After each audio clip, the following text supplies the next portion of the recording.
I'm not sure Lola Audu set about her life to be a trendsetter, but that's exactly what she has done.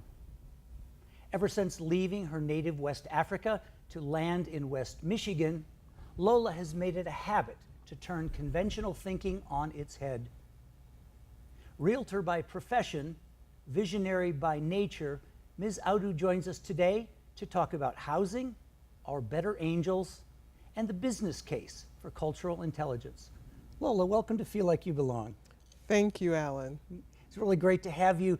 And we had such a great conversation just a month ago.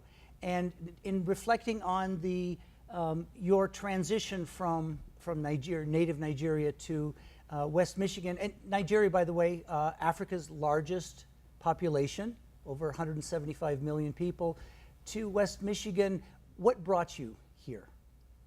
I actually came because a girlfriend brought an application from Calvin College and persuaded me to apply to Calvin. I had no idea really where Calvin was, and I certainly didn't know about its winters in Grand Rapids, but I applied, and that was really what put Calvin on the map for me. Okay, okay.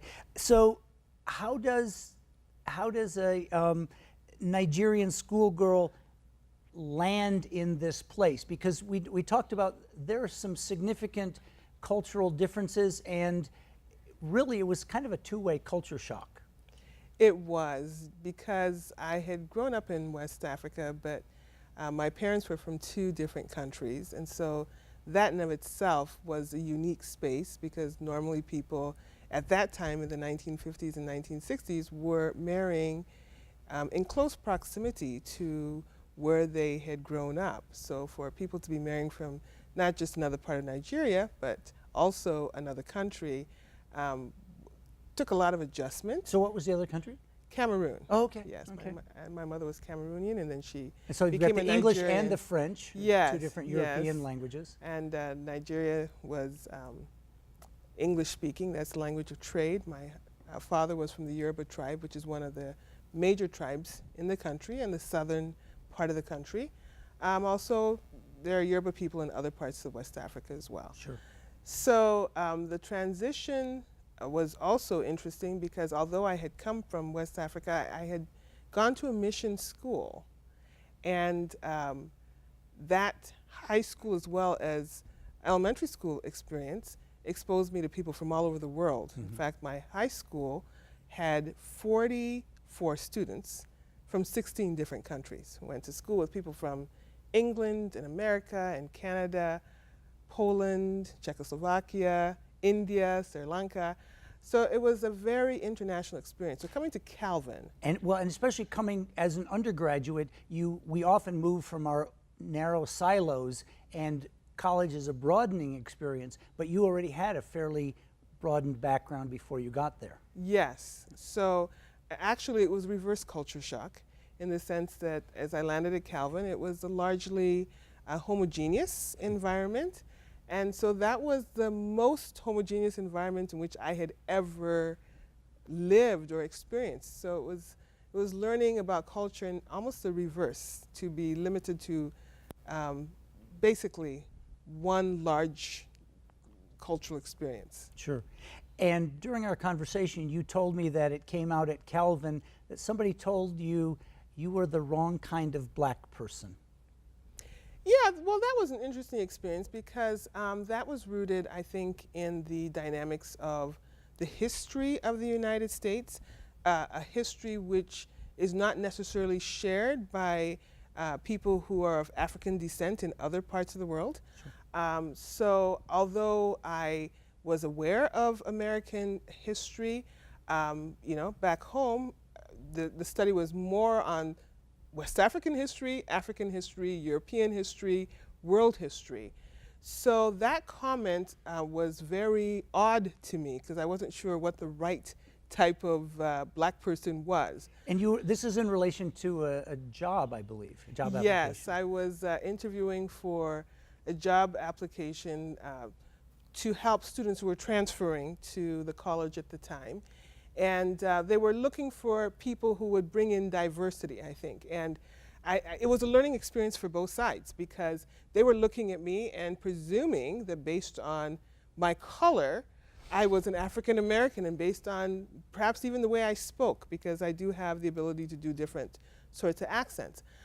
So during the interview process, they realized that I was actually from another country, and that precluded my being a part of this program. So it was an interesting entry into some of the dynamics that impact culture and impact our ability to truly see people and understand where they are from without the lens of our expectations clouding our judgment and opportunity to truly observe.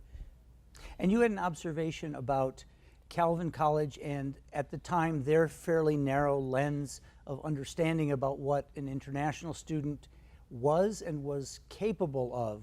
And I believe they wanted you to climb some telephone poles? Well, that was part of my scholarship to Calvin involved doing a work study program. And as a part of the work study, the college would provide opportunities for work.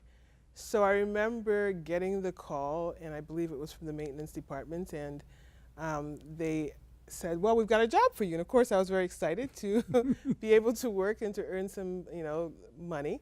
And they said, well, the job is, we need you to climb some poles, telephone poles. It was just an odd thing, and I thought, it was such a strange request. And the only way I could explain it to them, because they obviously felt that there was nothing strange in asking a woman to do that, was African women don't do that.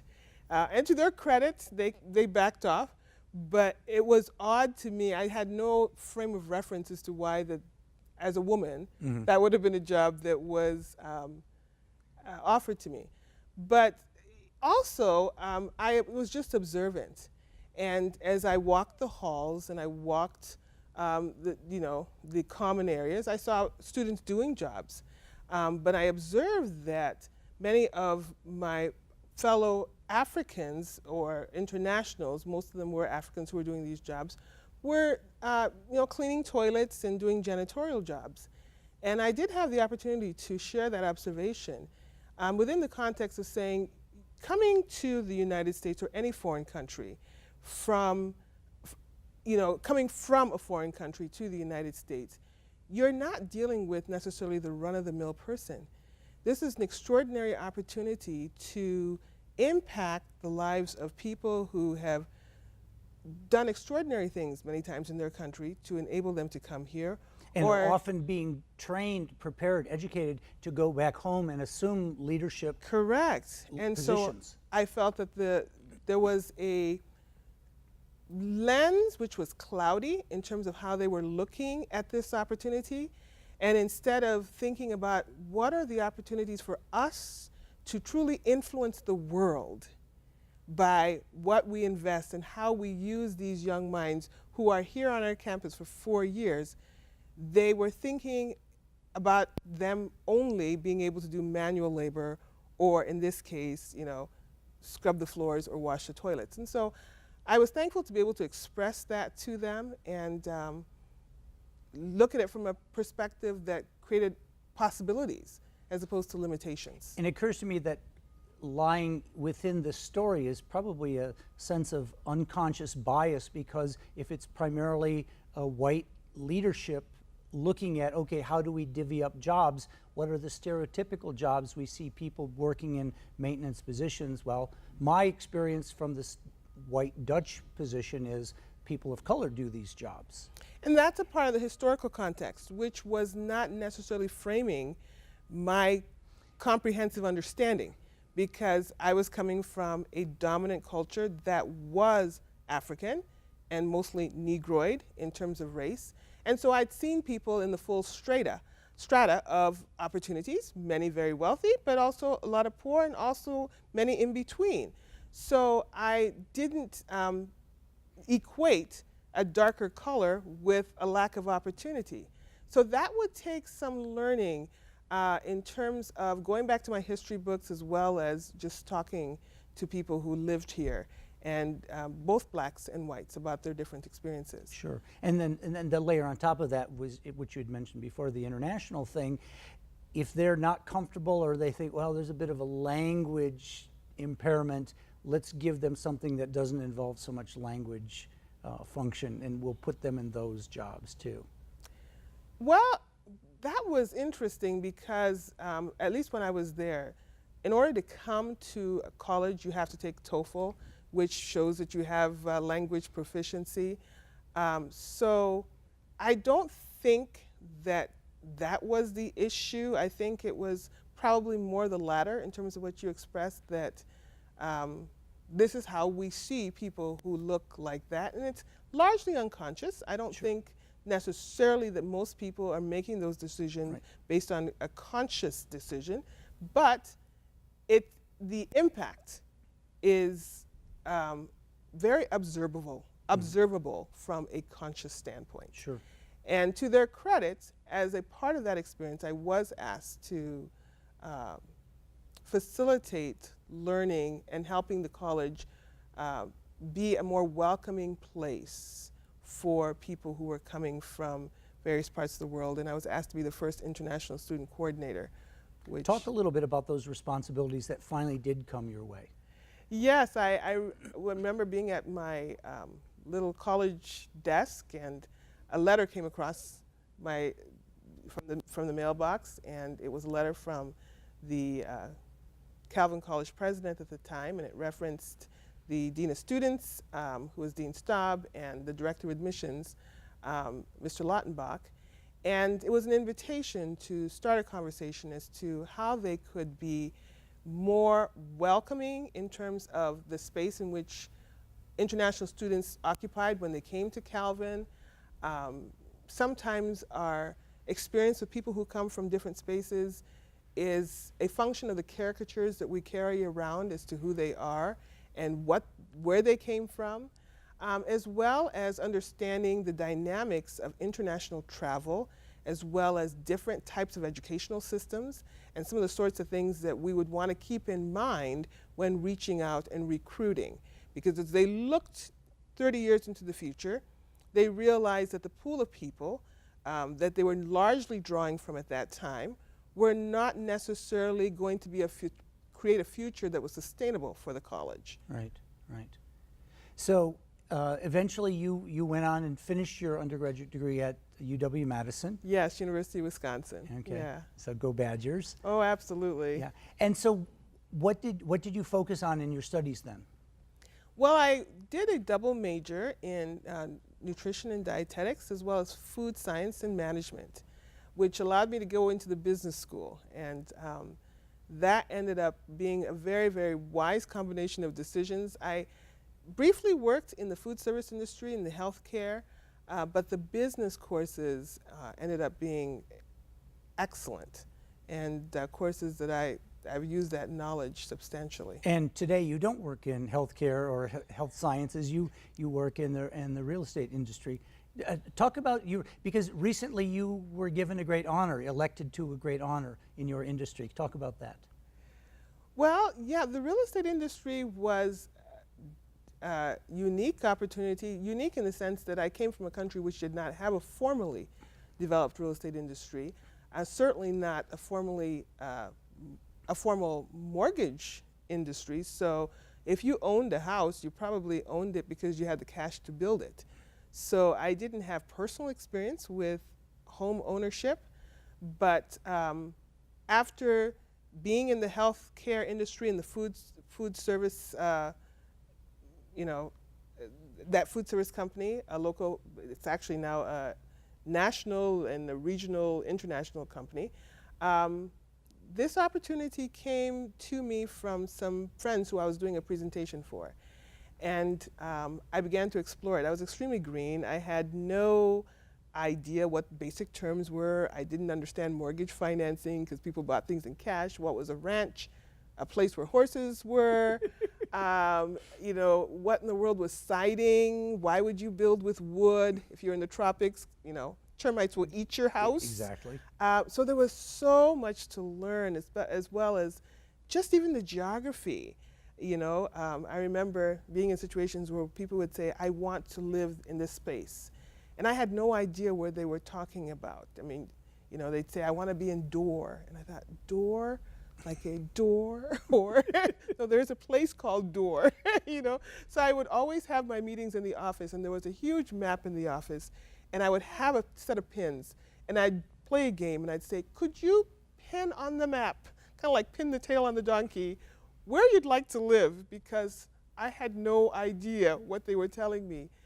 But it turned out to be an extremely rewarding career, and it has been an extremely rewarding career because it has given me a front row perspective in how culture, the dynamics of culture within the intimacy of human relationships and community is lived out in America, particularly in the Midwest. Sure. And again, talk about your current leadership role in the industry. Well, I think you were referencing my election. Yes. That was in 2011. And what was interesting about that was that I remember getting a call from the Grand Rapids Press. And they started the interview by saying, Lola, we are really surprised to be asking you this in 2010, but are you the first minority president of the Grand Rapids Association of Realtors? Which was startling to me because I don't necessarily flow with that as a top thought. I'm a human being, I'm a planet citizen. Right. You know, I'm a wife, a mother, a friend. And as I stopped to think, I thought, wow, yes I am. 117 years at that time. So I realized that it was going to be an opportunity for me to either fill a frame that people would project on me or create an entirely different landscape, design, and picture. And that's what I chose to do. Mm-hmm. Mm-hmm. Talk about what you understand about fair housing through your lens. Well, fair housing was and is a topic that continues to be an important one for the real estate industry and the mortgage industry, and primarily because historically we have played a role in segregation, which has been unfortunate. So because of legal issues and some of the dynamics that emerge from that, our industry has become very intentional in mandating education for our broker members and our real estate professionals, that even to get a license, you have to be educated in the role of fair housing and what you can or cannot do legally. But as I came into a leadership role in the association, I realized that it was a conversation that people were reluctantly, many times, a part of. It was framed within guilt, sometimes accusation, confusion, apprehension, fear of legal ramifications and those sorts of things. And there was really a missed opportunity, I thought, to, first of all, bring the conversation up to date. It was as though the industry was stuck in the 1950s and the 1960s. And I would make it my goal and intention to learn by talking to people who had lived at that time and who had gone through many of those very, very traumatic moments and situations. But I also knew that as I was coming in at 2011, there were changes that had occurred and needed to be acknowledged. Mm-hmm. Obama was now president, and that was America's reality. And so— And yet I think that when I've talked with people of color who are looking to buy real estate, looking to come to Grand Rapids, they often get maybe unconsciously, maybe consciously steered towards some neighborhoods or away from other neighborhoods based on the perceptions, racial perceptions of the realtor. That can happen. And so in a leadership role, I felt that we needed to engage the conversation around fair housing through a different lens. And I chose the lens of cultural intelligence. CQ. Yes. And came upon a book written by David Livermore, just randomly, being at Schuler Bookstore. I happened to pick it up. And as I read that book, it spoke to me so deeply. It resonated because it was dealing with aspects of culture that were like a full circle from the background in which I grew up, some of the things I experienced coming into West Michigan, and some of the things I knew instinctively needed to be reshaped and done in a different way. And so he was very helpful to me in helping me clarify how to approach that discussion within a different cultural context. Not just different in terms of race, but also in terms of profession. Sure. You know? And these are all sensitive conversations. Yes.